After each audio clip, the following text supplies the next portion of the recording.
You want to analyse the male perspective of Eva Smith in an Spectacles in under 3 minutes? Let's get into it then. Priestley's criticism of patriarchal society is clear. All of the characters, including Sheila, except for Mrs. Burling, comment on the physical appearance of Eva Smith and Daisy Renton as if this gives you their value in society. With the male gaze typified through Eric, Gerald and Mr. Burling, this is telling us how they perceive her as a person, which affects their interactions with her.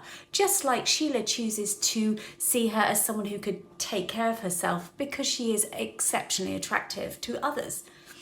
In fact, Burling's adjective lively to describe Eva Smith in Act 1 is litotes for problematic, troublemaking, and someone I can't quite control, which of course means it challenges his sense of authority, creating distrust between him and her and the rest of the workforce.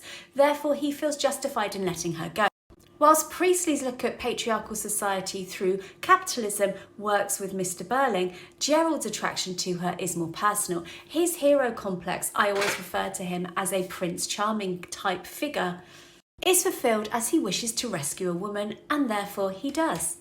Daisy's lack of voice in this affair typifies that how her societal place determines her temporary appeal to Gerald.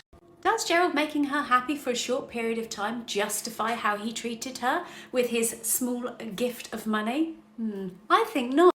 I suspect Gerald is a practiced seducer who conceals his actual affairs because he has the resources that enable him to do this, because he's an upper class member of society.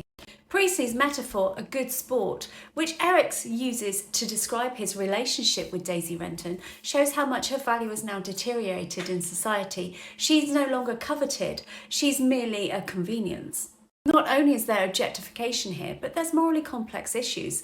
Eric rapes her and then afterwards subsequently makes her pregnant when she kind of consents to sexual intercourse with him.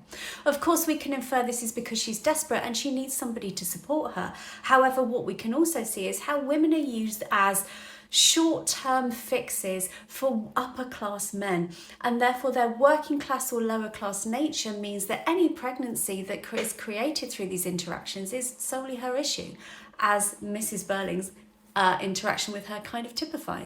Maybe what we should ask ourselves, as Priestley has shown us, is are these complex issues still relevant in society today? Are we judged solely on our appearance? And not just women, but men too.